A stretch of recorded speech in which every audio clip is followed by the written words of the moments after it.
Next secret spot. More than 60 years ago, the old El Toro Air Base was the largest Marine air station on the West Coast. Today, it's on its way to becoming the second largest park in California. But before they do the old out with the old and in with the new, the OC Lifestyle crew grabbed the video cameras for an exclusive inside tour of this place that most of us civilians never get to see. 430 Angels. Have you ever driven by the El Toro Air Base and wondered what's behind those gates? Well, we did. So we talked to Cliff Wallace, the man who closed the facility in 1999. Mr. Wallace showed us things seldom seen by the average civilian, like this, Squadron Hangar 297. It's about a 400,000 square foot hangar. It's where our C-130s were based, the Raider Squadron. And today, as you saw in there, we have the PV-1, which is an aircraft that's being restored and will be the first aircraft in our aviation museum. We're currently in front of Hangar 371, which was the VMFAT 101 Sharpshooter Squadron. This was the Marine Corps' fighter attack training squadron, and it was the largest squadron in the Marine Corps Navy that was based here.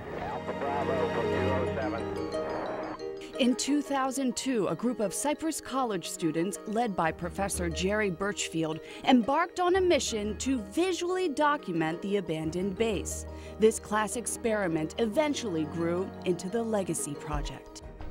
Well, the Legacy Project is a commitment by 6 enthusiastic scopophiliacs who decided we were going to photograph the Marine Corps, the El Toro Marine Corps Air Station as it transitions into the Great Park of Orange County. Haven't heard of scopophiliac before? Well, that's because Mark made it up to define a person addicted to looking, like this group of eclectic photographers who are exploring, surveying, and photographing every inch of this 4,738-acre ghost town.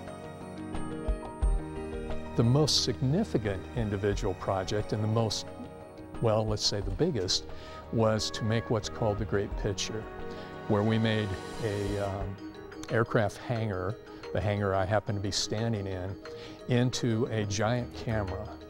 Our goal here was really not to make the biggest camera or the biggest photograph, but to make a dramatic statement about the change that was happening here while there was still time before the buildings were demolished and changed. Over 100,000 photos of some 1,800 buildings have been shot for the Legacy Project, and they say they'll continue snapping away until the Great Park is completed. So I think we have a remarkable group of individuals, and we all contribute in our own way, and have really managed to I think, at least start an incredible, remarkable archive of photographs and other unique artistic projects out here.